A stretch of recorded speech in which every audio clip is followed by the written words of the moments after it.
Inakala ng lahat na siya ay isang taunang lalaki, ngunit niligawan niya ang isang Russian na babae sa kanyang mga kasanayan sa pagsasalita ng Russian, na ikinagulat ng lahat. Si Alia ang pinakahinahangad na babae sa paaralan dahil sa kanyang magandang hitsura, at dahil siya ay kalahating Russian mula sa panig ng kanyang ama. Siya ay isang all-around genius na may mahusay na mga marka sa parehong pag-aaral at pati na rin sa sports, at simula sa taong ito, siya na rin ang magiging treasurer ng student council. Lahat ay tumatabi sa daan para sa kanya habang naglalakad siya, nang may hamarang sa kanyang dinadaanan at ipinakilala ang kanyang sarili bilang si Ando. Sinabi niya na marami na siyang narinig tungkol sa kanya mula sa kanyang kapatid na babae at inanyayahan siyang makipag-date ngunit agad siyang tinanggihan ng walang pag-aalinlangan ni Alia sa harap ng lahat. Nagpatuloy si Ando at humihingi ng numero sa kanya kahit papaano, ngunit sinabi ni Alia sa kanya na wala siyang anumang interes sa kanyang kalunos-lunos na taunang mukha, ganap na sinisira ang kumpiyansa ng lalaki. Sinabi rin ni Alia sa kanya na huwag siyang pasaway dahil labag ito sa mga patakaran ng paaralan bago umalis. Habang ang lahat ng mga mag-aaral ay nagulat na pinahiya niya ang pinakasikat na lalaki sa paaralan, si Alia ay walang pinakialaman sa lahat ng ito, habang siya ay pumasok sa kanyang silid-aralan at umupo sa tabi ng kanyang kaibigang si Kuzi, na natutulog sa kanyang mesa. Sinipa niya ang upuan, ginigising siya habang tinititigan siya nito, nagtatanong kung nanood muli ng anime ang kanyang taunang sarili buong magdamag. Sinabi ni Kuzi sa kanya na ang anime ay isang anyo ng sining ng mga Diyos at dapat niya itong igalang, dahil nakatulong ito sa ilang mga lalaki na makatakas sa kalungkutan, at sinabi sa kanya na nakipag-away pa siya sa social media tungkol sa kung sino ang mas malakas, si Goku or si Saitama. Hindi naiintindihan ni Alia ang sinasabi nito at tumalikod, ngunit nang magsimula itong humikab, may sinabi siya sa Russian, na ikinahihiya niya. Sinabi ni Alia na wala ito, pagkatapos ay nagsimulang hanapin ni Kuzi ang kanyang chemistry book na napagtanto na nakalimutan niyang dalhin ito. Pumayag si Alia na ibahagi ang kanyang libro, kaya kinabit niya ang kanilang mesa, at nagsimula na ang klase. Sa kalagitnaan, nakatulog na naman siya habang nagtatanong ang guro, kaya tinusok siya ni Alia ng panulat, na napalundag siya sa sakit. Nagtatanong ang guro kung alam niya ang sagot, at pinilit siyang tumayo, kahit na hindi alam kung ano ang tanong. Tumingin siya kay Alia, na itinuro ang salitang tanso, at agad niya itong binibigkas, ngunit ito ay maling sagot. Pagkatapos nito, tumayo si Alia at sinabi sa kanila ang tamang sagot. Umupo sila, at tinanong ni Kuzi kung bakit hindi niya sinabi ang tamang sagot, ngunit sinabi ni Alia na dapat niyang malaman na ang mga tao ay maaaring magsinungaling. Sinisigawan niya siya dahil sa pagiging masamang kaibigan niya, ngunit sumagot si Alia ng isang bagay sa Russian, na sinasabi niyang mahinang utak. Si Kuzi, gayunpaman, ay hindi nasisiyahan at inulit niya ang parirala sa kanyang isip, na pagtanto lamang na tinawag siya nitong cute dahil hindi niya alam na nakakaintindi siya ng kaunting Russian. Noong bata pa siya, may isang babaeng Russian na lumipat sa kanyang kapitbahayan, kaya napunta siya sa pagkuha ng mga parirala mula sa kanya. Lingid sa kaalaman ni Alia, karaniwang nauunawaan ni Kuzi ang lahat ng sinasabi niya ngunit alam niyang kung tatawagan siya nito, masasawi siya sa kahihiyan. Ilang sandali pa ay natapos na ang klase at agad na kinuha ni Kuzi ang kanyang telepono. Sinabi sa kanya ni Alia na bawal ito, ngunit sinabi ni Kuzi na ito ay isang emergency dahil may pagkakataon siyang makakuha ng regalo sa isang laro. Tiningnan niya ito at tuwang-tuwa na sumigaw na nakuha niya ang Moon Goddess, pagkatapos ay kinuha ni Alia ang kanyang telepono at tiningnan ito upang makita ang isang babaeng silver ang buhok sa laro. Ibinigay niya ito pabalik sa kanya, habang si Kuzi ay nakatitig sa Diyosa na parang isang ganap na weirdo. Tila nasaktan si Alia habang bumubulong siya sa wikang Russian na kahit siya ay may silver na buhok, ngunit nang tanungin ni Kuzi kung ano ang kanyang sinabi niyang tinawag niya itong isang try-hard gamer. Sinabi ni Kuzi sa kanya na mali siya, dahil gumaganap lang siya ng mga free-to-play na character, hindi tulad ng mga totoong try-hard gamer na gumagamit ng mga pay-to-win na character para maglaro. Sinasabi lang sa kanya ni Alia na masasawi siyang mag-isa kung mananatili siyang ganito bago lumayo. Sa tanghalian, nakaupo si Kuzi kasama ang kanyang mga kaibigan sa isang mesa. Ang semi-vocal na lalaki na walang jowa ay nagngangalang Maro, habang ang blondie ay tinatawag na Kiyo. Si Morrow ay patuloy na nagrereklamo tungkol sa kung paano siya ay hindi kailanman nakaamoy ng isang babae, at malamang na masawi ng mag-isa kapag biglang nakita nila si Alia at ang kanyang grupo ng mga babae sa kantin, habang sinusubukan nilang maghanap ng mga upuan. Hinahangaan ni Kiyo ang kagandahan ng magkapatid na Russian, habang si Morrow ay nagchichismis tungkol sa kung paano niya nabalitaan na may nanliligaw kay Marcia, habang patuloy niyang tinatanggihan ang sinumang lalaki na humiling sa kanya na makipag-date. Sinabi ni Kuzi kay Morrow na hindi siya magkakaroon ng pagkakataon kahit na siya ang huling lalaki na naiwan sa mundo, habang si Morrow ay nagsasabi sa kanya na tumahimik at inaakusahan siya ng pagiging mayabang dahil lamang sa pakikipag-usap sa kanya ni Alia. Lumingon si Kuzi upang tumingin sa kanya, pagkatapos ay sinabi kay Morrow na kadalasan ay nanggagalaiti siya sa kanya, ngunit si Morrow ay isang tol-unang lalaki na hahayaan ang mga babae na tumapak sa kanya, kaya hindi niya iniisip na magalit sa kanya. Sinabi ni Morrow na kung siya ay may pagkakataon, liligawan niya si Shiso dahil mukhang ito ang pinakamadaling lapitan, ngunit dinala siya ni Kuzi sa katotohanan, na sinasabing wala pa rin siya sa kanyang liga at tinanggihan ang higit pang mga lalaki kaysa kay Alia or Marcia.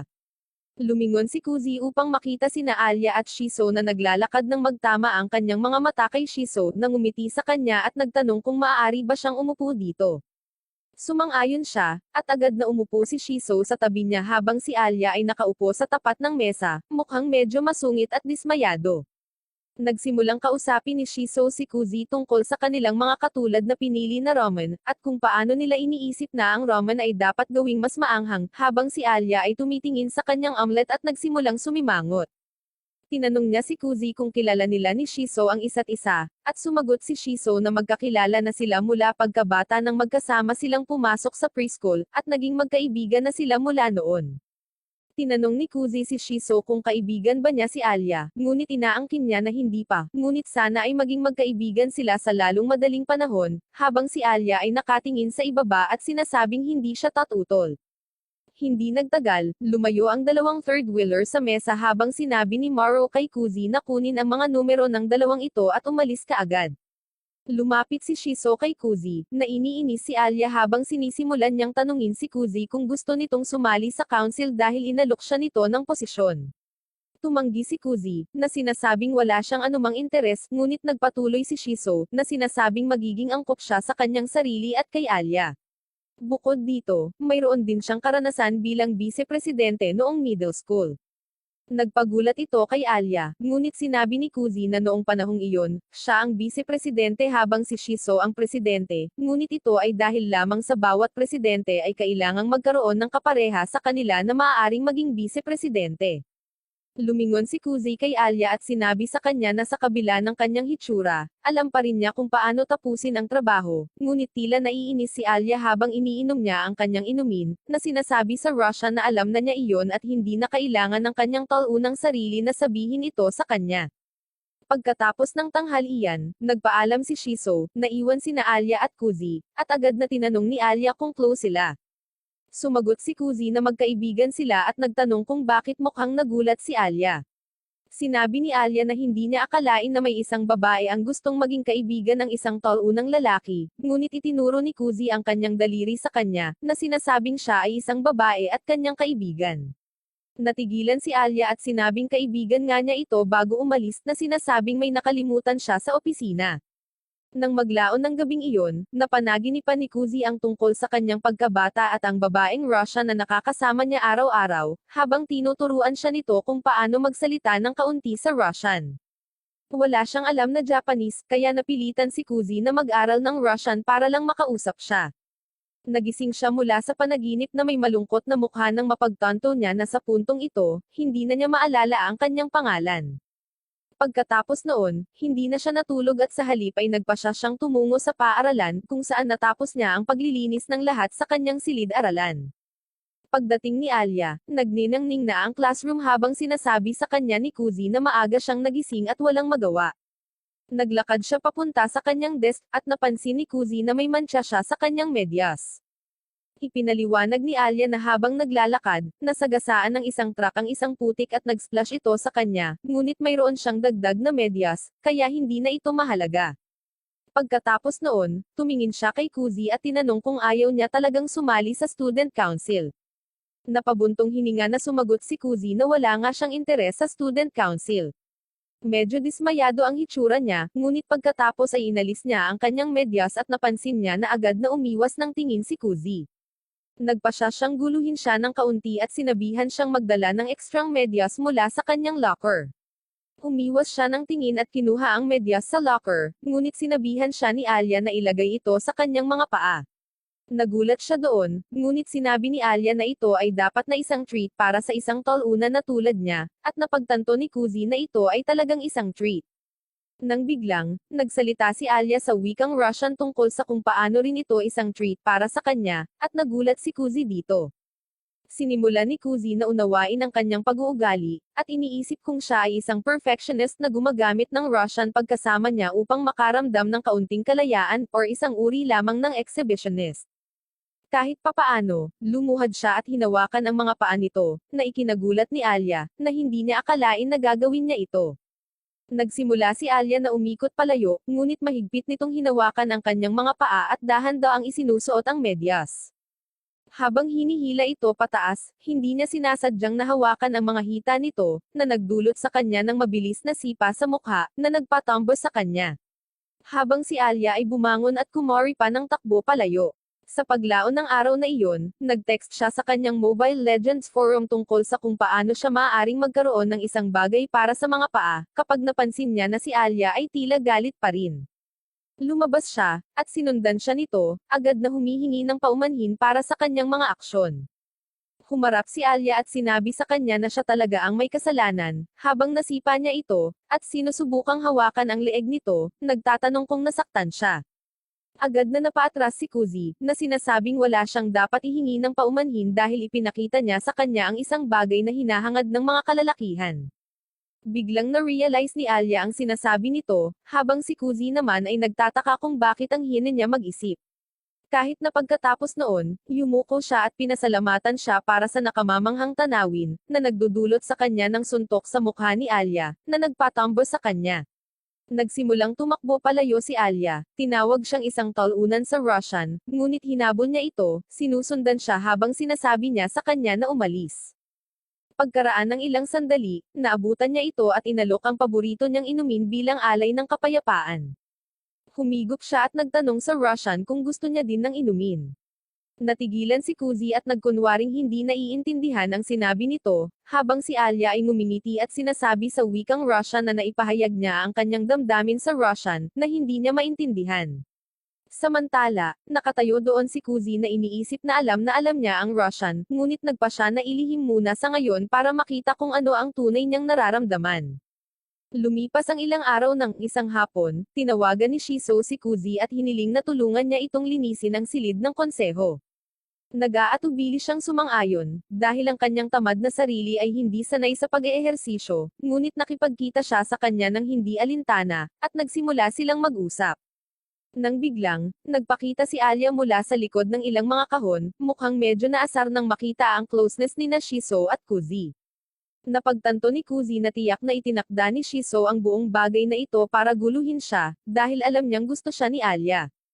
Sinimulan nilang linisin ang lahat, at si Shiso ay patuloy na nakikipag-usap sa kanya, habang si Alia ay tila mas naasar at sinabihan si Kuzi na bigyang pansin ang trabaho. Napagtanto ni Shiso na ito ang perpektong oras, kaya nagdahilan siya at umalis. Nang biglang, narinig ni Kuzi na bamulong si Alia sa wikang Russian na kahit siya ay gusto ng atensyon. Paulit-ulit niyang sinasabi sa kanya na lumapit sa kanya sa wikang Russian, na may pag-iisip na literal na ibinabato niya ang sarili sa kanya habang wala siyang ideya.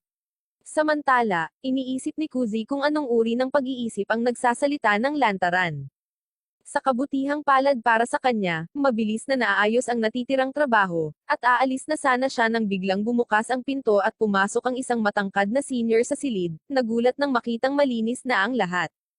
Sinabi sa kanya ni Shiso na tinulungan sila ni Kuzi, kaya nagpasalamat siya kay Kuzi at ipinakilala ang kanyang sarili bilang si Kendo, ang presidente ng Student Council. Sinabi niya kay Kuzi na marami na siyang narinig tungkol sa kanya mula kina Alia at Shiso, ngunit nakaramdam ng hindi komportable si Kuzi at nagpas siyang umalis. Pinipigilan siya ni Kendo, na sinasabing tinulungan niya sila pagkatapos ng klase, kaya bibilhan siya ng hapunan ngayong gabi. Magalang na tinanggihan ni Kuzi ang alok na sinasabing tinutulungan lamang niya ang ilang mga kaibigan. Bago siya makaalis, gayunpaman, sumabak si Shiso sa pag-uusap at sinabi sa kanya na dapat niyang tanggapin ang alok dahil kailangan pa rin niyang magluto para sa kanyang sarili sa bahay. Nagtapos si Kendo sa paggawa ng desisyon para sa kanila, at inanyayahan din niya sina Shiso at Alya na sumama sa kanila sa hapunan. Nang gabing iyon, lahat sila ay tumungo sa isang kainan at umupo, habang si Kendo ay muling nagpapasalamat kay Kuzi sa pagtulong sa kanila sa gawain ng konseho. Sinabi sa kanya ni Shiso na si Kuzi ay medyo mahusay sa pisikal na trabaho, dahil nagagawa niya ito ng medyo mabilis. Tsaka expert negotiator din siya. Nakilala agad ni Kendo ang kanyang talento at inalok siya ng posisyon sa student council. Muli ay magalang na tumanggi si Kuzi, na sinasabing tapos na siya sa gawain ng student council magpakailanman, dahil hindi niya ito na-enjoy noong middle school. Sumasang-ayon si Kendo na tiyak na maraming trabaho ito, ngunit sinabi sa kanya na mayroon din itong sariling mga benepisyo. Sinabi niya kay Kuzi na ang pagiging nasa student council, ay nangangahulugan na mayroon siyang automatikong rekomendasyon na sumali sa pinakamahusay na mga kolehiyo sa bansa. Ngunit kahit na pagkatapos nito, hindi nagpapakita ng interes si Kuzi, dahil gusto lang niyang manood ng anime at mag-enjoy sa buhay. Sa kasamaang palad para sa kanya, hindi tumigil si Shiso sa pangungulit sa kanya at sinabi sa kanya na maaari silang tumakbo muli para sa susunod na presidente ng konseho, tulad ng ginawa nila sa middle school. Tumanggi si Kuzi, sa pagkakataong ito ay mas matatag, habang sinasabi sa kanya ni Kendo na si Shiso ay magkakaroon ng mahigpit na kompetisyon, dahil si Alya ay tatakbo rin bilang presidente ng konseho. Walang ideya si Kuzi tungkol dito, at tumingin siya sa kanya para sa kumpirmasyon. Sinabi sa kanya ni Alya na talagang tatakbo siya laban kay Shiso sa susunod na taon sa panahon ng halalan. Pero bago pa sila makapag-usap, dumating na ang pagkain nila. Pagkatapos ng hapunan, naghiwalay silang lahat habang papunta si Kendo sa kabilang direksyon kasama si Shiso, naiwan si Kuzi para ihatid si Alya pauwi. Sa pagbabalik, tinanong ni Kuzi si Alya kung tatakbo ba talaga siya laban kay Shiso, ngunit tila hindi sabik si Alya na pag-usapan ito at sinabi sa kanya na uuwi siya sa kanyang sarili mula rito. Nagpaalam si Kuzi at bumalik sa bahay, at nakita ni Kuzi si Shiso na nakahandusay sa sopa, nagbabasa ng romantikong nobela. Si Shiso pala talaga ang tunay na kapatid ni Kuzi, pero dahil gusto nitong maging wingman nito, nagpapanggap itong love interest nito para pagselusan si Alya at mas gustuhin siya nito. Sinabi ni Kuzi sa kanya na hindi niya kailangan ng tulong niya at bumalik sa pagtulog. Kinaumagahan, muli siyang ginaisang ng kanyang nakakainis na kapatid, na tumalon sa ibabaw ng kanyang kama at sinabihan siyang bumangon, kahit na ito ay linggo. Ang nakakainis na kapatid na ito ay kinaladkad si Kuzi hanggang sa isang mall para kumain ng masarap na almusal, ngunit sinimulan niyang pilitin itong manood ng sine kasama niya. Tumanggi si Kuzi, at nagtungo sila sa isang malapit na tindahan ng damit kung saan napansin niya na nagbago ang ugali ni Shiso, at tinanong niya kung ano ang nangyayari. Sinabi ni Shiso sa kanya na napansin niya ang pagsunod sa kanila ni Alya, kaya titigil na siya sa pag-uugaling pagiging kanyang kapatid. Iniisip ni Kuzi kung ano ang dapat niyang gawin ngayon, ngunit bago pa man siya makapagsalita ng anuman, si Shiso ay pumunta kay Alya at binati siya ng mabuti. Medyo napahiya si Alya pero nagkunwaring pumunta lang siya dito para mamili ng damit, at nagkataon lang silang nagkita. Tinanong ni Shiso si Alya kung nagtanghalian na siya, dahil pupunta pa lang sila sa isang restaurant, at niyaya si Alya na sumama sa kanila. Pagkatapos ay tinanong niya kung gusto ni Alya ang maanghang na pagkain, ngunit ang kaawa-awang Alya ay nakakain lamang ng medyo maanghang na curry at sinasabing okay lang sa kanya na kumain ng maanghang. Sinabi sa kanya ni Shiso na pupunta sila sa isang lugar ng ramen na naghahain ng medyo maanghang na pagkain, at iniimbitahan siyang sumali. Nagpa siya si Kuzi na maging food expert, at sinabi kay Alya na ang ramen ay hindi lamang normal na maanghang, sa katunayan, ang restaurant na ito ay gumagawa ng ramen na sobrang maanghang, sapat na upang lumabas ang lobes sa katawan ng sinuman. Pakiramdam ni Alya ay sinusubukan siyang itulak ni Kuzi na mapag-isa kasama si Shiso, kaya nagpa siya siyang sumama sa kanila kahit na ano paman. Hindi nagtagal, dumating sila sa lugar ng ramen, na nagpapatakot sa sarili ni Alya, na hindi pa nakakita ng ganoong mukhang demonyong restaurant. Sinabi ni Kuzi kay Alya na nagkakamali siya, ngunit determinado si Alya at sumama sa kanila. Hindi nagtagal, umorder sila ng tig-isang bowl ng ramen, habang napansin ni Alia na medyo boyish ang suot ni Shiso ngayon. Nagpasya si Shiso na gamitin ito bilang isang kalamangan at sinabi kay Alia na ngayong umaga ay kasama niya si Kuzi sa kama, kaya nagpasya siyang humiram ng isa sa kanyang mga kamiseta para sa araw na iyon. Nailuwa ni Kuzi ang tubig na iniinom niya, habang si Alia ay nakatingin sa kanya ng masama. Sinusubukan niyang ipaliwanag ang kanyang sarili, na sinasabing tumalon lang siya sa kanyang kama habang natutulog siya, ngunit hindi ito pinapaniwalaan ni Alia kahit isang segundo. Sa kabutihang palad, dumating ang ramen bowl sa tamang oras na lubos na nagpabigla kay Alia, at hindi pa siya nakakita ng kasing pula at kasing init ng bowl na ito. Si Shiso at Kuzi ay mukhang maayos dito, habang sinasabi ni Shiso sa kanilang lahat na kumain na bago pa lumamig ang ramen. Napagdesisyonan ni Alia na hindi siya pwedeng magpahuli, kaya agad niyang inilabas ang chopsticks at hinaipan ng kaunti ang ramen bago nilamon. Kaagad, naanghangan siya sa pagkain, ngunit siya ay nagpapanggap na ganap na maayos. Nagsimula na rin kumain sina Kuzi at Shiso at hindi sila masyadong apektado sa anghang nito, dahil nakasanayan na nila ito. Ngunit sa huli ay narinig ni Kuzi si Alia na nagbubulungan sa wikang Russian tungkol sa kung gaano ito kaanghang, at siya ay nag-aalala. Kaya hiniling niya sa kanya na huwag itong kainin, dahil maaari silang makakuha ng iba para sa kanya. Sinabi sa kanya ni Alia na gusto niya ang anghang, habang literal na nakikita ni Kuzi na lumuluha siya at humihingi ng tulong sa Russian. Bago pa siya makapagsalita muli, tinanong ni Shiso si Alia tungkol sa kung ano ang tingin niya sa pagkain na ito, at nang sabihin ni Alia na gusto niya ito, lalo siyang ginulo ni Shiso at binigyan siya ng maanghang na sarsa para idagdag sa kanyang ramen para mas lalong umanghang ito. Sinabihan ni Kuzi si Alia na huwag gawin ito, ngunit hindi siya matatalo sa labanang ito, kaya naglagay siya ng kaunting sauce sa kanyang ramen at sinubukan itong muli. Sa pagkakataong ito, siya ay sumisigaw ng malakas, hindi napigilan ang sarili sa anghang, at tumakbo palabas ng restaurant. Sinundan siya ni Kuzi at nakita siyang nag-iisa sa isang parke at tinanong kung okay lang siya. Sumagot si Alia na ayos lang siya, ngunit tinanong siya ni Kuzi kung gusto niya ng ice cream, at agad siyang pumayag. Bibigyan niya siya ng triple scoop na mas gusto niya kaysa sa malaimpyernong ramen. Ngunit habang kumakain siya, muling tinanong siya ni Kuzi kung bakit gusto niyang maging presidente ng konseho. Mabilis nitong iniba ang kanyang mood, habang sinasabi niya sa kanya na gusto lang niyang subukan. Tinanong ni Kuzi kung mayroon siyang kapareha, ngunit sumagot siya na wala, sinasabing hindi niya kailangan ng kapareha at kaya niyang gawin ang lahat ng ito sa kanyang sarili. Sinabi ni Kuzi sa kanya na hindi ito gumagana sa ganoong paraan, dahil kailangan na may kasama siyang tumakbong bise-presidente. Sumagot siya na makakahanap siya ng isang random na tao at ilagay ang kanilang pangalan sa rehistro, at ito ay dapat na maayos. Pero ilang segundo lang, nagsabi siya sa Russia na gusto niyang siya ang maging partner niya. Inubos niya ang kanyang ice cream at tinanong si Kuzi kung mayroon itong anumang plano, dahil gusto niyang tulungan niya itong mamili ng ilang damit. Pumayag si Kuzi na tulungan siya, na sinasabing magkaibigan sila, na ikinagulat niya ng kaunti habang iniisip niya kung naaawa siya sa kanya dahil sa tingin niya ay hindi siya magkakaroon ng pagkakataon laban kay Shiso.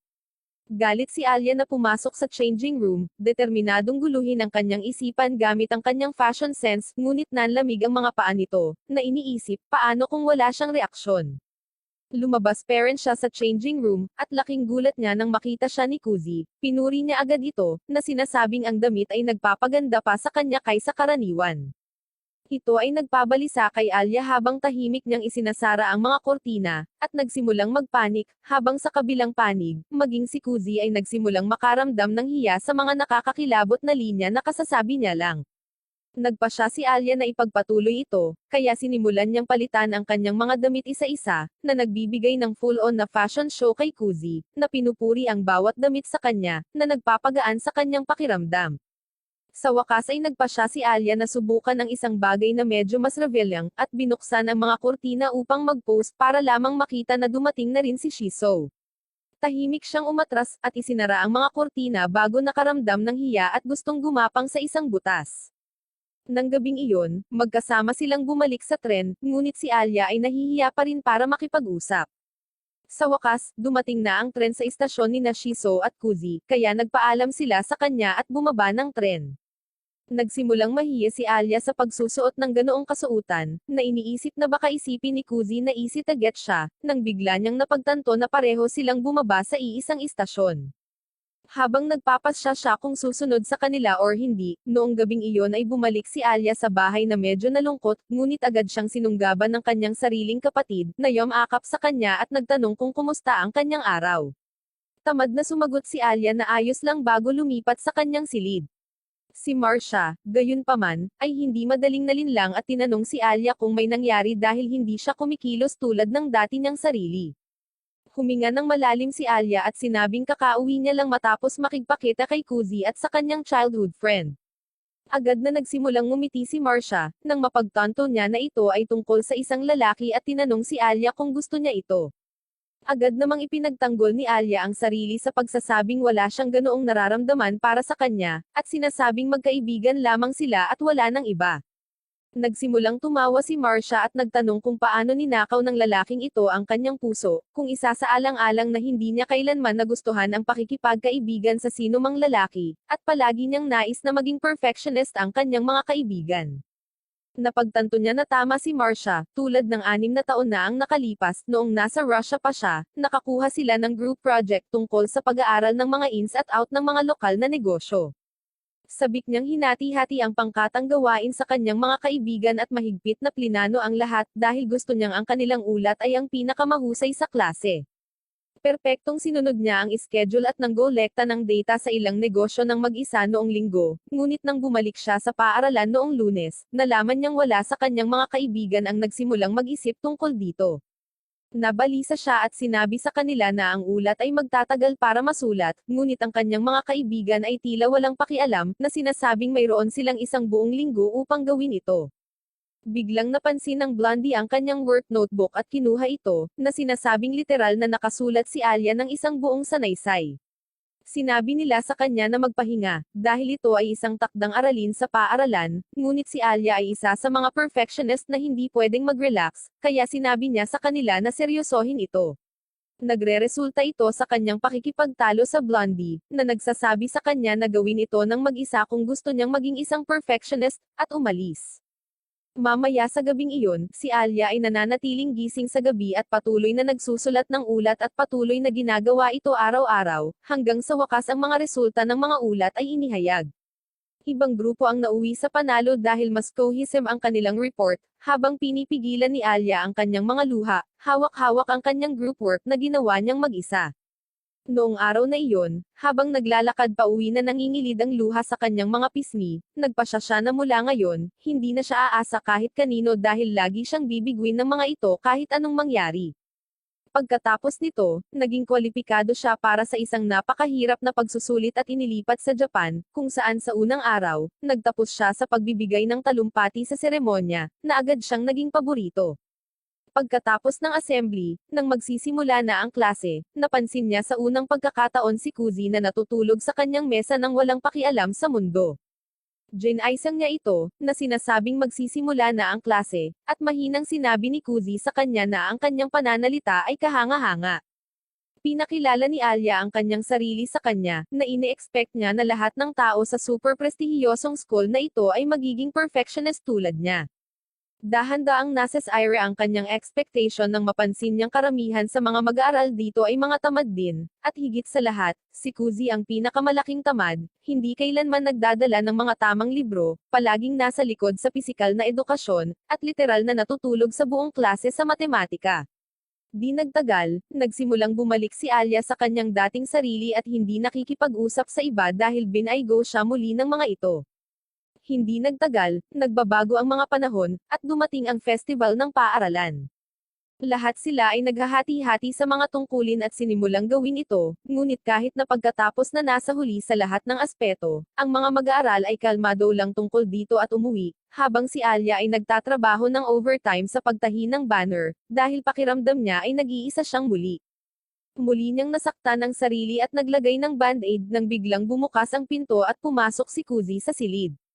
Nagulat si Alia nang makita siya pagkatapos ng paaralan, ngunit sinabi niya na hindi siya dapat magtrabaho ng labis at dapat na bumalik sa bahay.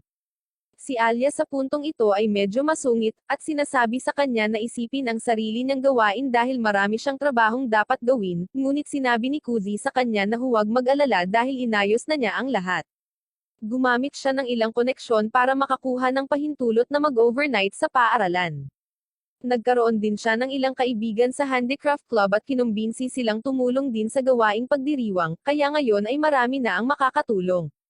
Sinabi niya sa kanya na magpahinga at bumalik sa bahay, ngunit sa wakas ay lumabas ang kanyang damdamin habang si Alia ay lumuluha at sinasabing hindi siya makakapag-relax dahil gusto niyang magsagawa ng isang napakagandang pagdiriwang, na talagang ikatutuwa ng mga tao, at siya ay hindi makukontento sa anumang bagay na simple at hindi ko kompromiso sa kalidad ng trabaho kahit na ano pa man.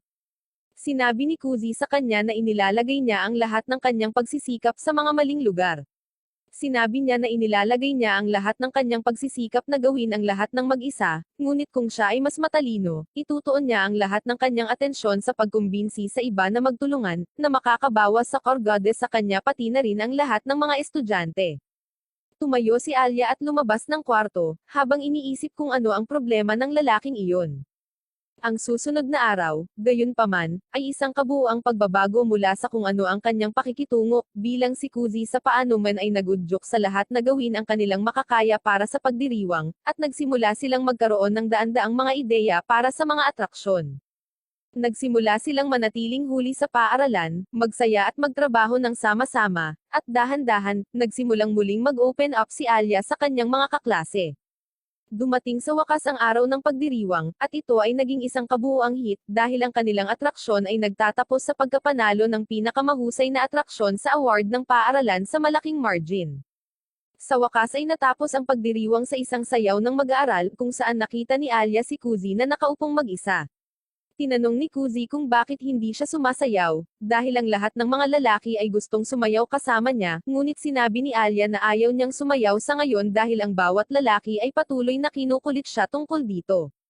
Natawa si Kuzi at sinabi sa kanya na, dahil sa kanyang ugali, sinimula na siyang tawagin ng lahat na Ice Princess. Pero mukhang hindi natutuwa si Alia dito. Sinabi niyang hindi niya gusto ang tawag sa kanya na prinsesa dahil pakiramdam niya ay ipinanganak siya na meron siya ng lahat kahit na pinaghirapan niya ang lahat ng naabot niya hanggang ngayon. Napangiti si Kuzi at sinabi sa kanya na hindi niya ito tatawagan sa ganoong pangalan. Pagkatapos ay bumaling si Alia sa kanya at humingi ng paumanhin sa pananakit sa kanya noong isang araw, at tinanong kung may magagawa ba siya para sa kanya upang ipakita ang kanyang pasasalamat. Sinabi sa kanya ni Kuzi na hindi niya kailangang gawin ang lahat ng iyon, dahil siya pa rin ang taong nagsumikap. Ngunit sinabi ni Alia na kailangan niyang suklian siya para sa kanyang kabaitan. Biglang nagpakita ang isang grupo ng mga lalaki sa kanyang likuran, at ang mga lalaki ay nagsimulang mangistorbo sa kanya para sa isang sayaw, pinipilit siya kahit na ayaw niya. Nagpa siya si Kuzi na kunin ang mga bagay sa sarili niyang mga kamay at hinawakan ang kanyang kamay bago tumakbo sa field, humiling ng sayaw kay Alia bilang pasasalamat niya. Sa wakas, bumalik tayo sa kasalukuyan, kung saan inaangkin ni Marcia na ito ay parang simula ng isang magandang kwento ng pag-ibig. Ngunit muling sinabi ni Alia na kaibigan lang siya, dahil kaya niyang gawin ang mga bagay-bagay sa kanyang sarili. Ngunit hindi nagpapaloko si Marcia, habang ngumingiti ito sa kanya.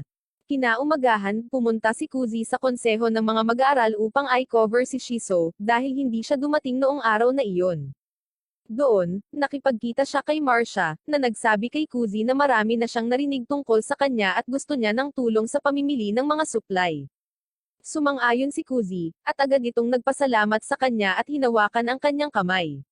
Bigla siyang nakaramdam ng pamilyar na pakiramdam, na para bang nakilala niya ito noon, at tinanong niya ang buong pangalan nito. Sinabi sa kanya ni Kuzi ang kanyang buong pangalan, at kaagad, napagtanto niya ang isang bagay, ngunit pinipigilan ang kanyang bibig at sinabi sa kanya sa Russia na dapat silang umalis. Nagsimula silang maglakad at pumasok sa isang shopping mall kung saan tuluyang nakalimutan ni Marcia kung bakit siya nandito at nagsimulang tumingin sa iba't ibang stuffed toy na bibilhin para sa student council.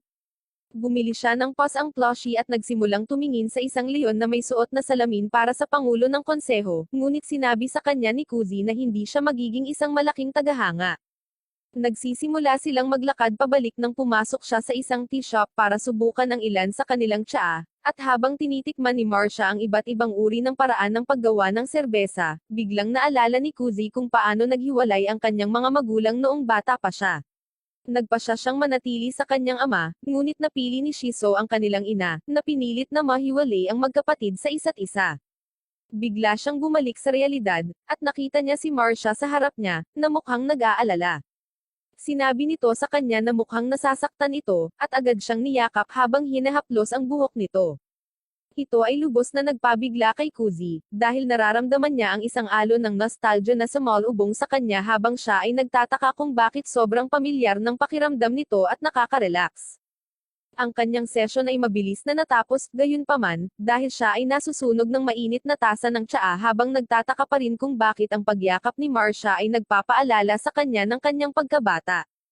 Pagkaraan ng araw na iyon, bumalik sila sa silid ng student council kung saan napansin agad ng presidente ang malaking laruan sa mga bisig ni Marcia.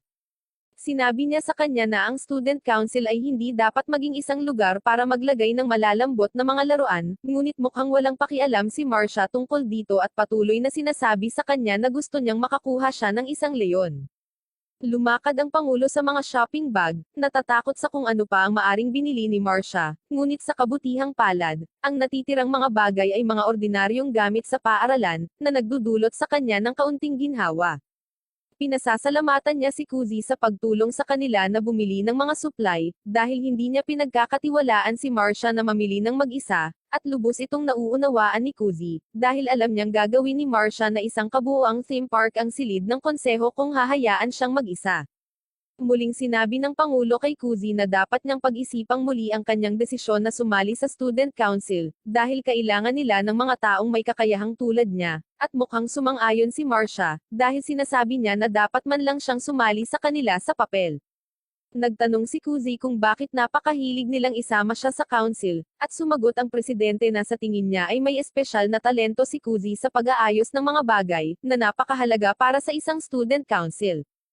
Sinabi niya na si Kuzi ay isang mahusay na vice-presidente sa panahon ng kanyang mga taon sa junior school, at sinagot ni Kuzi na, habang nagtatrabaho sa posisyon na iyon, napagtanto niya na walang tunay na mga ambisyon or layunin niya na makakamit kung magpapatuloy siya sa posisyon na iyon, kaya hindi ito makatuwiran para sa kanya.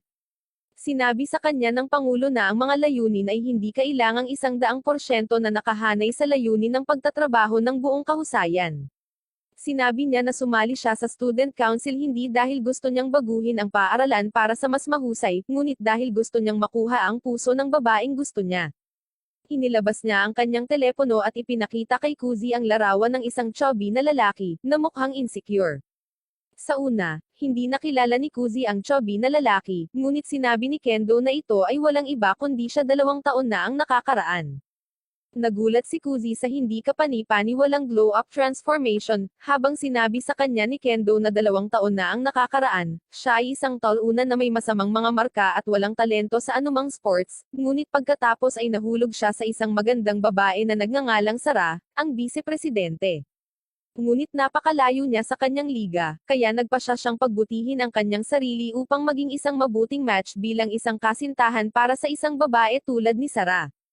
Ang pagiging council president ay isang hakbang lamang sa pagkamit ng pangarap na iyon, kaya napaka-selfish ng kanyang pangangatwiran sa pagsali sa konseho. Sumama si Marcia sa pag-uusap at sinabi kay Kuzi na kahit siya ay sumali dahil lang sa kaibigan niya si Sasha at gusto siyang makausap pa, na sinasabing lahat ng sumasali sa konseho ay may sariling makasariling dahilan, at ayos lang iyon. Tila na bago nito ng kaunti ang isip ni Kuzi, habang sinasabi sa kanya ni Kendo na ayos lang para sa kanya na sumali sa konseho, kahit na ang tanging layunin niya ay tulungan ang isang tao na maging presidente. Tumingin siya sa isang nakangiting Kendo, at humiling sa kanya ng ilang oras upang pag-isipan ito. Pagkatapos ay napagtanto ni Kuzi na hindi pa dumarating si Alia, ngunit sinabi sa kanya ni Kendo na malamang na mahuhuli siya ngayon, dahil lumabas siya upang mamadyetan sa labanan sa pagitan ng soccer at ng mga baseball team, dahil pareho nilang gustong gamitin ang field. Kaagad na lumabas si Kuzi sa silid ng konseho, habang iniisip niya kung dapat ba niyang tingnan si Alia upang matiyak na maayos ang kalagayan nito. Samantala, hindi maganda ang ginagawa ni Alia, dahil parehong ang soccer at ang baseball team ay nagbabangayan sa bawat isa habang nag-iinsulto sila sa isa't isa na parang walang sportsmanship. Nang sabihin sa kanila ni Alya na mag-usap ng matino, sinubukan ni Alya na hilingin sa isa sa kanila na gumamit ng mas maliit na field sa tabi ng ilog ngunit wala sa mga koponan ang gustong pumunta doon, dahil pareho silang nagsimulang magtalo muli habang hindi pinapansin ang boses ni Alya. Napagtanto ni Alya na palagi siyang nagpasya na magtrabaho ng mag-isa, at dahil doon, wala siyang ideya kung paano haharapin ang mga tao at gawin silang makinig sa kanya. Nagsisimulang tumulo ang mga luha sa kanyang pisngi habang iniisip kung karapat-dapat ba siyang mapabilang sa student council. Samantala, nakarating si Kuzi sa lugar at narinig ang mainit na bangayan. Bagamat nabigo si Alya na mamajetan sa kanila, napagpasyahan ni Kuzi na magandang karanasan ito para sa kanya at aalis na sana siya nang marinig niyang humingi ito ng tulong sa wikang Russian, na siya lang ang nakakaintindi. Nagpasya si Kuzi na makialam sa gitna, at ipinakilala ang kanyang sarili sa kanila bilang miyembro ng student council na namamahala sa mga pangkalahatang gawain. Tila nagulat si Alya ngunit nakahinga ng maluwag nang makita siya, habang mabilis niyang nakontrol ang sitwasyon at sinasabing, dahil mas kaunti ang mga miyembro ng baseball team, lilipat sila sa mas maliit na field sa tabing ilog. Ngunit bilang kapalit, tutulungan ng mga miyembro ng soccer team ang baseball team na ilipat ang lahat ng kanilang kagamitan. Sa una, ang parehong mga koponan ay tila hindi sigurado tungkol sa kompromiso na ito, ngunit ang mga tagapamahala ng koponan ng soccer ay nagsalita, nagboluntaryo upang tulungan ang koponan ng baseball na lumipat. At ang pagkakita ng ilang magagandang babae na handang tumulong sa kanila sa lalong madaling panahon ay nagpalambot din sa baseball team, at sumang-ayon sila sa kompromiso.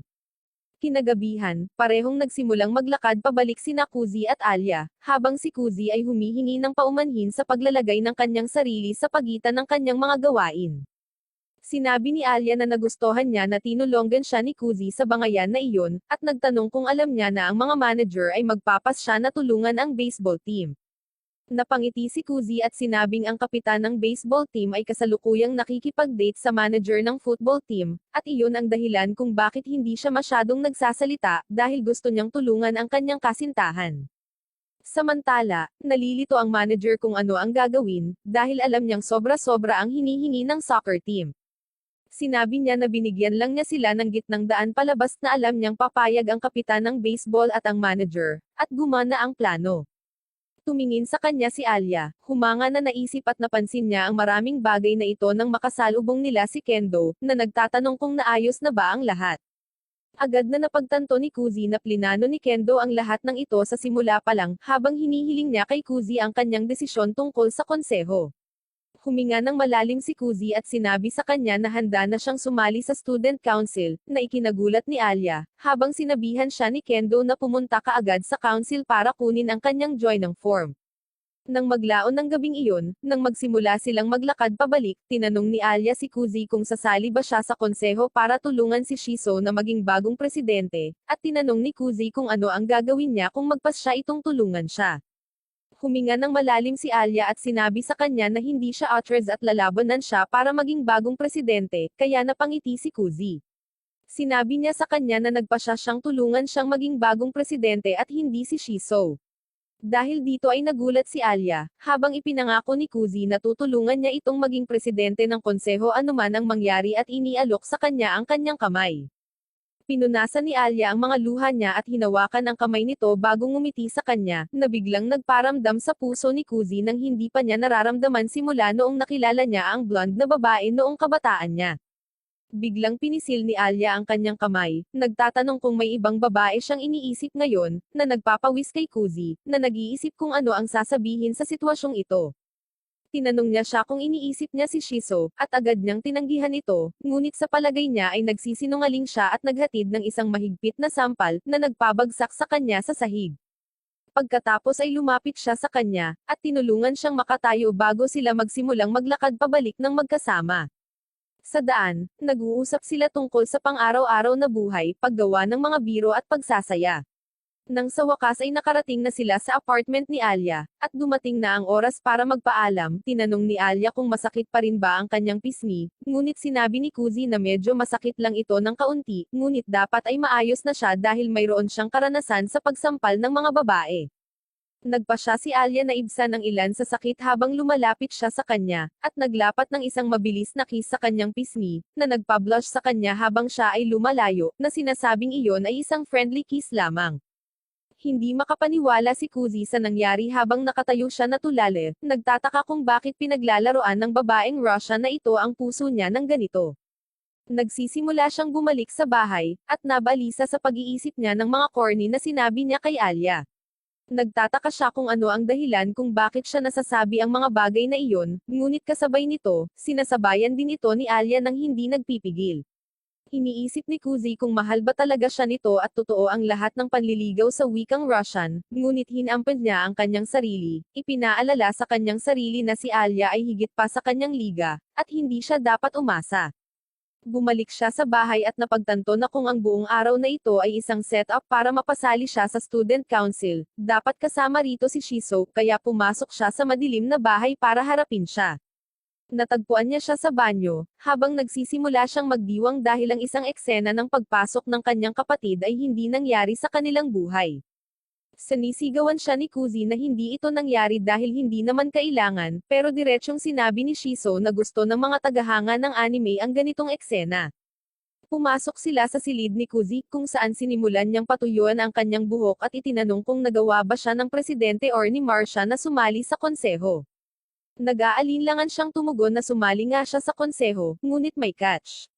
Si Shiso ay sabik na nakatingin sa kanya, habang sinasabi ni Kuzi sa kanya na sa halip na tulungan siyang manalo sa posisyon para sa Pangulo, nagpasya siyang tulungan si Alia sa halip.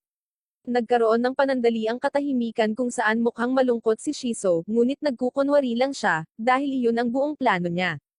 Nagsimula siyang umakting na parang spoiled na kapatid, at sinabi kay Kuzi na ito ay teknikal na pagdaraya at kailangan siyang i-spoil ni Kuzi ngayong hindi siya nito susuportahan sa halalan. Kinuha ni Kuzi ang brush sa kamay niya at sinimulang suklayin ito, habang sinasabi sa kanya na masaya talaga siya na makasama siya pagkatapos ng matagal na paghihiwalay dahil sa kanilang mga magulang. Ngumiti si Shiso at sinabi sa kanya na wala siyang pakialam kung kapatid niya ito or hindi, ngunit buong lakas siyang lalaban para mapanalunan ang posisyon ng presidente. Lumabas si Shiso ng silid na masaya na nakahanap ang kanyang kapatid na lalaki na maaaring magudyok sa kanya na magtrabaho ng mas mabuti, at iniisip kung hanggang kailan niya ito magagawang panatilihin ito. Kinaumagahan, nagising si Kuzi ng mag-isa, nagulat nang makitang hindi gumawa ng buong eksena si Shiso para subukang gisingin siya. Iniisip niya kung nasaktan ba siya sa sinabi niya kahapon, at nagpasya siyang bawiin ito ng masarap na almusal. Ngunit sa sandaling dumampi ang kanyang mga paa sa lupa, siya ay tinakot ng kanyang sariling kapatid na babae, na nagsimulang tumawa na parang balisa at sinabi sa kanya na kailangan niyang bantayan ang kanyang likod dahil magkaaway na sila. Napagtanto ni Kuzi na gagawing impyerno ng kanyang kapatid na babae ang kanyang buhay, ngunit sa kanyang kasiyahan, si Shiso ay nag-talk na parang eksena sa ibang anime. Sinabi niya kay Kuzi na gusto niya ng tulong nito na makaalis dito, ngunit nagpa siya itong maghiganti at sinimulang itulak ang kanyang bedsheet sa kanyang mukha upang ipaamoy sa kanya ang mabahong amoy ng pawis. Kinaumagahan na iyon, umupo si Alia sa kanyang mesa habang nananabik siyang nakatingin sa bakanteng mesa ni Kuzi, iniisip kung paano siya kikilos ngayon. Mukhang medyo nahihiya siya sa mga ginawa niya kahapon, at natakot siya nang pumasok si Kuzi sa silid. Sinusubukan niyang kumilos ng normal, ngunit nang tumingin si Kuzi sa kanya sa araw na iyon, napagtanto ni Alia na mas pogi siya kaysa sa karaniwan. Sa buong klase, patuloy siyang nakatingin sa kanya, nagtataka kung bakit kumikinang siya ng husto kahit na siya ay mukhang normal. Napagtanto din niya na hindi siya natutulog sa klase ngayon at iniisip kung ginagawa niya ito para sa kanya. Nang maglaon sa isang laro ng volleyball, si Alia ay tila ganap na naabala kapag ang mga bola ay lumipad papunta sa kanya, ngunit siya ay mabilis na kumikilos at nataman ang bola sa court ng kalaban, na umiskor ng 1 puntos. Agad siyang tumingin sa team ng lalaki kung saan nataman ng bola si Kuzi mula sa likuran at natamber siya. Maya-maya, lumabas siya ng gym para makalanghap ng sariwang hangin habang hinihimas ang ulo niya nang sinundan siya ni Alia, at tinanong kung maayos na ba ang pakiramdam niya. Tiningnan ni Alia kung may lagnat ang kanyang ulo bago inayos ang kanyang buhok, at sa lahat ng ito, nabigla si Kuzi nang makitang mas maganda pa siya kaysa karaniwan. Agad siyang umiwas ng tingin at lumapit para uminom ng tubig, ngunit ang uhaw na lalaking ito ay patuloy pa ring nakatingin kay Alia habang umiinom ng tubig. Agad niyang isinubsob ang kanyang ulo sa tubig, nakaramdam ng tuwa sa kanyang sarili nang lumapit si Marcia sa kanila, at tinanong kung okay lang si Kuzi nang marinig niyang nataman siya ng bola. Si Kuzi ay labis na nalulugod sa kanyang sarili para sa pag-aalala ng pinakamagandang babae sa paaralan, at nagsimulang tumingin sa mga ulap nang sabihin sa kanya ni Marcia na yumuko at nagsimulang patuyuan ang kanyang buhok. Matapos dumaan sa literal na langit, pinasalamatan niya ito at sinabing alam na niya ngayon ang nararamdaman ng isang aso. Hindi nagtagal, sinabihan ni Alia si Marcia na dapat siyang bumalik sa kanyang klase dahil siya at si Kuzi ay aalis na rin. Sinimulan niyang kaladkarin si Kuzi palayo sa isang liblib na lugar kung saan nag-iisip si Kuzi kung papagalitan ba siya dahil sa paghawak niya sa ibang babae, ngunit sa halip, nagsimula siyang magtanong kung nakakaramdam pa rin ba ito ng sakit sa kanyang ulo, at iminumungkahi niyang lagyan niya ito ng ice pack para maiwasan ang pamamaga. Nagulat si Kuzi sa pagiging mabait niya ngayon, at iniisip kung nakapasok na sila sa honeymoon phase at magiging lovely-dovey na sila. Sinusubukan niyang hawakan ang kanyang ulo, ngunit umatras ito, na sinasabing wala siya sa sarili ngayon. Nagsimulang mamula si Alia at sinabing iba ang hitsura ni Kuzi ngayon, at nag-aalala siya kung may mali. Sinabi sa kanya ni Kuzi na bukod sa hindi nag-aalmusal ay pareho pa rin ang lahat ngayon. Nang marinig ito, napagtanto ni Alia na ang taunang lalaki na ito ay hindi sinubukang pagbutihin ang kanyang sarili para sa kanya, ngunit sadyang gutom na gutom para matulog sa klase. Tinatawag niya siya para dito, ngunit sinabi ni Kuzi na hindi siya nakatulog sa klase dahil napakasarap ng tulog niya kagabi. Lalong nahihiya si Alia dito nang mapagtanto niyang buong magdamag, habang hindi siya makatulog, ang lalaki na ito ay may pinakamasarap na tulog sa buhay niya. Agad siyang lumayo sa galit, bumubulong sa sarili na hinding-hindi siya ma-in-love sa isang lalaki na tao tulad ni Kuzi, habang mas gumaan ang pakiramdam ni Kuzi ngayong bumalik na si Alia sa kanyang orihinal na sarili. Kinalaunan sa araw na iyon, pagkatapos tumunog ang bell, masayang tumayo si Kuzi mula sa kanyang upuan at tinanong si Alia kung maaari silang pumunta sa silid ng konseho ng magkasama.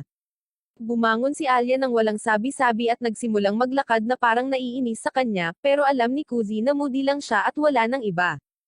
Habang papunta sa council room, nakita nila ang mga lalaki mula sa baseball at soccer team na humihingi ng paumanhin sa isang tao sa council room bago tumakbo na natatakot. Nagtataka si Kuzi kung ano ang lahat ng iyon, at pumasok na lamang sa silid para makita ang isang babae na may kulay lila na buhok na may hawak na bamboo stick, kaya mas lalo itong nakakatakot. Kaagad na sinubukan ni Kuzi na isara muli ang pinto, ngunit hinarang ito ng dalaga gamit ang kanyang kamay at muling binuksan bago humingi ng tawad sa kanila at nagpakilala bilang si Sara, ang kalihim ng konseho at ang kasintahan ng presidente. Pumasok silang dalawa sa council at umupo, habang nagtatanong si Kuzi kung ano ang ginagawa ng mga atleta sa kwartong ito. Sinabi sa kanya ni Sara na muli silang nag-aaway, kaya sa pagkakataong ito ay inayos niya ito gamit ang kanyang kawayan na espada at ang kanyang mga kamao, at ito ay isang bagay lamang ng pagbabanta ng karahasan, pagkatapos ay automatikong nagpa siya ang parehong koponan na maghanap ng field. Tinatawanan ng presidente ang sitwasyong ito, na sinasabing hindi nakakatakot si Sara gaya ng kanyang hitsura, at sinimulan nilang gawin ang kanilang lovely-dovey na bagay habang sina Kuzi at Alia ay nagbibiro tungkol sa kanila. Hindi nagtagal, pumasok na rin si Marcia, at nagsimula na ang unang pagpupulong ng konseho ni Kuzi. Tumayo siya at ipinakilala ang kanyang sarili bilang pinuno ng General Affairs, at sinabi ang katotohanan na makakasama niya si Alia para sa susunod na halalan upang tulungan itong maging pangulo. Natutuwa na tinitingnan siya ni Alia, habang nakangiti ang pangulo at binabati siya ng good luck. Sinabi niya kay Kuzi na, dahil siya ang vice-presidente sa junior school, dapat niyang mabilis na makuha ito. Ngunit para sa araw na ito, makikipagpares siya kay Marcia dahil kulang sila sa mga tauhan ngayon at kailangan ang lahat ng tulong na makukuha nila. Sumang-ayon kaagad si Kuzi, habang nakangiti si Shiso at sinabi sa presidente na kailangan niyang makipag-usap sa art club tungkol sa darating na festival, at sinabi sa presidente na kakailanganin din niya ang tulong ni Alia dahil siya ang treasurer, at kailangan nilang pag-usapan ang pananalapi. Ito ay medyo kakaiba dahil wala sa mga ito ang napag-usapan noon, ngunit pumayag si Alia na pumunta kaagad. Parehong lumabas ang mga babae sa silid, habang si Kuzi ay nagtataka kung anong klaseng plano ang ginagawa ni Shiso dahil alam niyang may mangyayari. Naging totoo ang kanyang mga hinala nang dinala ni Shiso si Alia sa isang hiwalay na silid na walang nakikitang tao, kung saan nagpasya si Alia na iwaksi ang tensyon at humingi ng paumanhin sa kanya sa pagnanakaw kay Kuzi bilang kanyang sariling kapareha para sa susunod na halalan. Yumuko si Shiso at sinabihan si Alia na huwag mag-alala, dahil hindi niya ito kasalanan, at si Kuzi ang gumawa ng sarili niyang mga pagpipilian, na hindi niya talaga iniisip, ngunit mas magiging masaya siya kung siya ang pipiliin nito. Tumingin si Alia sa kanya at nilakasan ang loob niya bago tinanong si Shiso kung ano ang nararamdaman niya kay Kuzi. Sa kanyang lubos na pagkagulat, diretsyong sinabi ni Shiso kay Alia na mahal niya si Kuzi higit sa anumang bagay sa mundong ito, kabilang ang sarili niyang ina at ama. Nabigla rin si Alia nang sabihin ni Shiso ang parehong tanong sa kanya, at tinanong kung gusto rin niya si Kuzi. Agad namang namula si Alia at tumingin sa baba bago sumagot na kaibigan lang niya si Kuzi. Nagpasya si Shiso na idiin pa siya at itinanong kung mahal niya ito or hindi. Nahihirapan na naman si Alia na magsalita, habang itinutulak siya ni Shiso sa pader, na sinasabing nasabi na niya sa kanya na mahal niya si Kuzi, at ngayon naman ay turn na ni Alia na umamin. Nagpumiglas ng kaunti si Alia bago sumagot na kahit hindi niya alam kung mahal niya ito, hinding-hindi niya hahayaan si Shiso na makuha siya. Si Shiso ay ngumiti at sinabi sa kanya na ito ay sapat na pag-uusap para sa araw na ito, dahil kailangan din nilang magtrabaho, at umalis sa silid habang si Alia ay nagtataka kung ano ang nangyari. Samantala, pabalik sa silid ng konseho, ginugugol ni na Marcia at Kuzi ang kanilang oras sa pag-cross-check ng mga dokumento, at paggawa ng mga pagwawasto kung saan kinakailangan. Napagtanto ni Kuzi na si Marcia ay talagang mahusay sa kanyang trabaho nang ang kanyang mga mata ay lumingon kay Shiso na walang sapat na selula ng utak upang makapaglabas ng libro ng maayos habang siya ay bumagsak sa lupa kasama ang lahat ng mga libro. Hindi nagtagal, tapos na rin si Marcia sa kanyang trabaho, at sinabi kay Kuzi na dapat silang magpahinga ng kaunti bago magtrabaho muli. Agad siyang bumangon at tumungo upang kumuha ng itim na tsaa, habang tinatanong siya ni Kuzi kung umiinom ang mga Russian ng itim na tsaa sa tag-araw. Sinasabi ni Marcia sa kanya na kadalasan, iniinom lamang nila ito sa panahon ng taglamig, ngunit dahil ang kanyang ina ay Japanese at mahilig sa black tea, madalas din silang umiinom nito sa tag-araw. Naiisip ni Kuzi kung paanong ang babaeng nagustuhan niya noong bata pa siya ay nagkaroon din ng ina na mahilig sa black tea. Sinira ni Marcia ang kanyang mga iniisip, at tinanong kung marami ba siyang alam tungkol sa mga Russian. Si Kuzi ay nagsisinungaling at sinasabi na siya ay nanood lamang ng ilang mga pelikula, at iyon na, habang sa katunayan, nag-aral siya ng husto upang matuto hanggat maaari tungkol sa kultura ng Russia. Hindi nagtagal ay umupo si Marcia sa tabi niya at nagsimulang kumain ng mga katsarang puno ng jam bago humigop ng tsaa, na isa ring Russian na bagay. Sinusubukan din ni Kuzi na gawin ang parehong bagay, ngunit ito ay masyadong matamis para sa kanyang panlasa.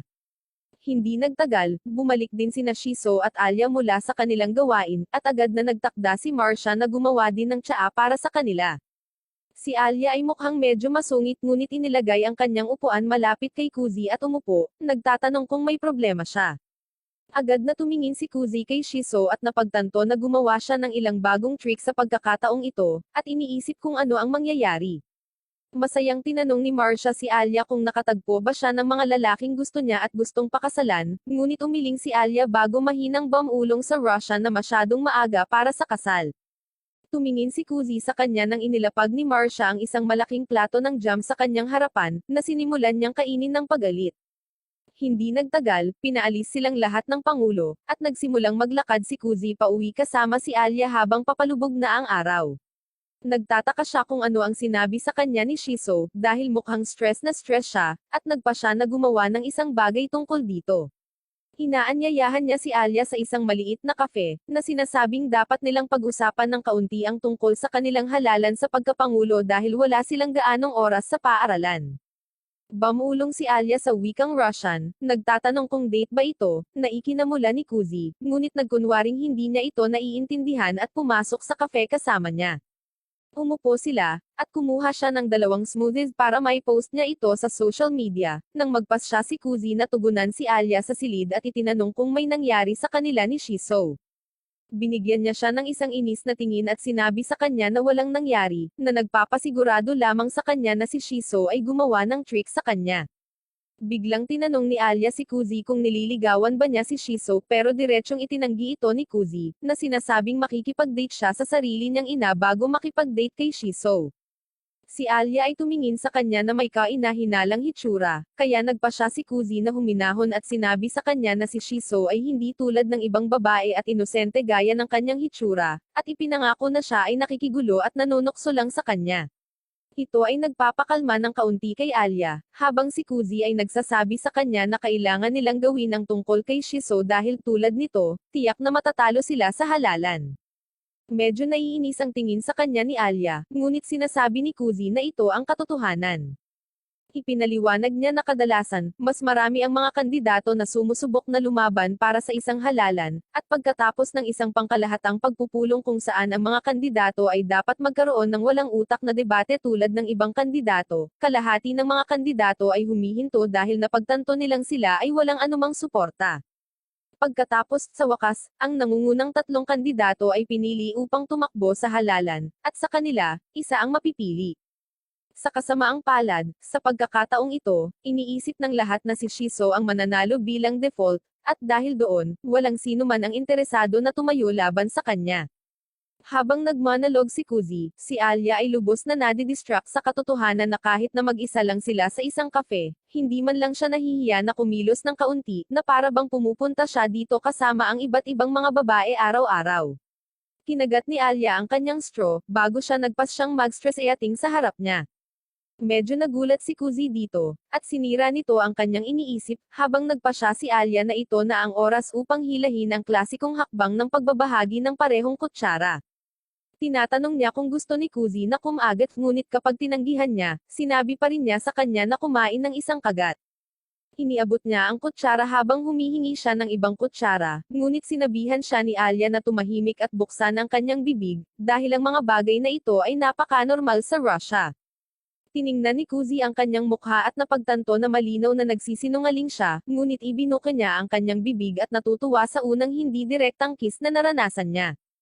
Hindi nagtagal, bumalik sila sa sarili nilang mahiyain na sarili nang tanungin ni Alya kung ano ang dapat nilang gawin kung gusto nilang talunin si Shiso. Sinabi sa kanya ni Kuzi na noong nakaraang taon, ang kanilang presidente ay wala pa sa student council at nauwi sa pagkapanalo sa halalan, ngunit iyon ay dahil mayroon siyang plano. Ipinaliwanag ni Kuzi na, sa simula ng taon, si Kendo ay isang chubby na lalaki na may pinakamababang mga marka, ngunit sa lalong madaling panahon, sa paglipas ng taon, nabawasan ang kanyang timbang at nagsimulang maging mas mahusay sa akademya, na nakakuha ng mga chubby na mga tao sa kanyang panig at na-realize na nakakamit ni Kendo ang mga bagay na wala sa kanya sa pamamagitan ng pagsusumikap. Sa ganitong paraan, lumikha si Kendo ng isang nakakahimok na kwento, na kailangan para sa bawat halalan. Nag-order siya ng ilang pagkain para sa kanyang sarili, at sinabi sa kanya na dapat siyang magbigay ng talumpati sa harap ng buong mga mag-aaral at subukang manalo sa kanila sa ganoong paraan, at pumayag si Alya. Maya-maya ay dumating na ang pagkain niya at nagsimula na silang kumain. Kapag inalok niya si Alya ng kagat, sabik siyang pumayag, ngunit binibigyan siya ni Kuzi ng ibang kutsara at mangkok na makakain, at dahil sobrang anghang nito, nabalisa na naman siya.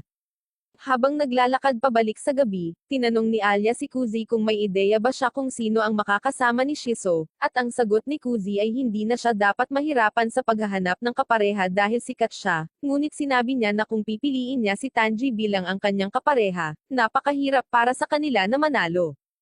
Tinanong ni Alya kung sino si Tanji, at ipinaliwanag niya na siya ang kalaban ni Shiso mula sa junior school, na lumaban hanggang sa dulo para sa posisyon ngunit natalo ng maliit na margin. Pagkatapos nito, nagpa siya silang bumalik sa kanilang mga tahanan para sa gabi. Kinabukasan, muli silang nagkita sa council room kung saan, nakakapagtaka, nakahanap na ng bagong partner si Shiso. Pumasok siya na may kumikinang na mukha, nakangiti kay Kuzi, bago ibinunyag na ang kanyang kapareha ay magiging si Ayane mula sa kanyang klase, na direktang nakatingin kay Kuzi habang nagtataka siya kung bakit siya pinahihirapan ng sobra ng kanyang kapatid.